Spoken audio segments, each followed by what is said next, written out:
शाहूवाडी तालुक्यातील मलकापूर, बांबवडे, पेरीड, आंबा, शाहूवाडी इथं हनुमान मंदिरात हनुमान जयंती उत्साहात साजरी करण्यात आली।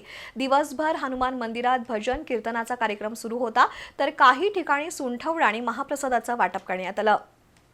शाहूवाडी तालुक्यातील पेरीडमधील भैरी हनुमान मंदिरात हनुमानाच्या मूर्तीला शिवाजी धोत्रे या दाम्पत्याच्या हस्ते दुग्धाभिषेक घालण्यात आला। पुरोहितांच्या हस्ते पूजा झाल्यावर आरती करण्यात आली। आरती झाल्यावर भाविकांना महाप्रसादाचं वाटप करण्यात आलं। हा महाप्रसाद शिवाजी धोत्रे, संग्राम धोत्रे यांच्या पुढाकारातून आयोजित करण्यात आला होता।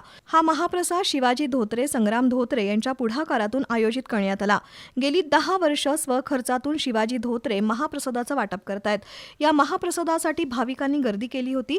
मलकापूरमधील मंगळवार पेठ बाजारपेठेतील हनुमान मंदिरात हनुमान जयंती उत्साहात पार पडली। चनवाड, शाहूवाडी, आंबा, बांबवडे या गावातील हनुमान मंदिरांमध्ये हनुमान जयंतीनिमित्त महाप्रसादाचं वाटप करण्यात आलं। हनुमान मंदिरात दिवसभर दर्शनासाठी गर्दी झाली होती।